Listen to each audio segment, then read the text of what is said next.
Hello, my name is Patrick Van Meter, and this is my website. So for my domain, I chose Luculent Vacuity because there was no clean way to just use my name. I would have had to use a bunch of letters and numbers, and I didn't really do that.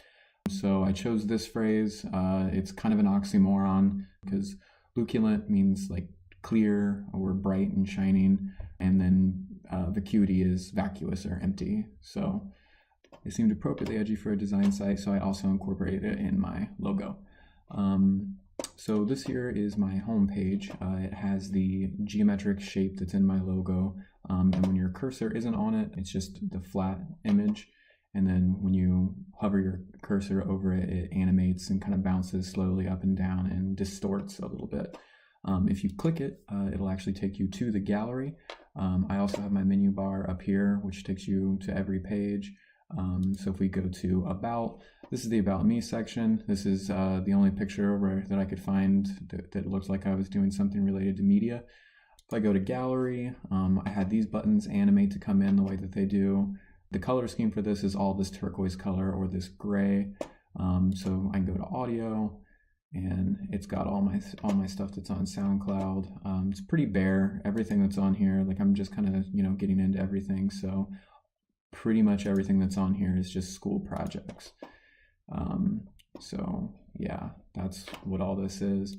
And then this is my contact page. I kind of wanted to keep everything very neat and clean. I didn't want it to be a very busy site.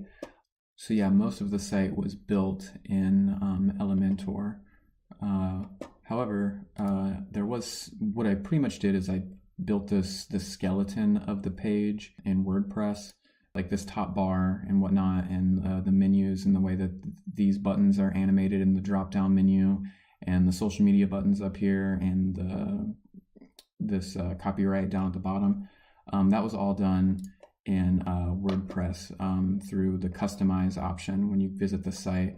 These are all my pages here. But yeah, mostly WordPress was just used to build the skeleton, and then I built everything else in Elementor. And I was really particular about making sure that the website scaled down to fit mobile devices. This is what all the pages look like when they are scaled down.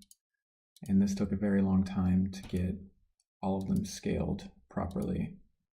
Elementor is also where I animated the gallery buttons.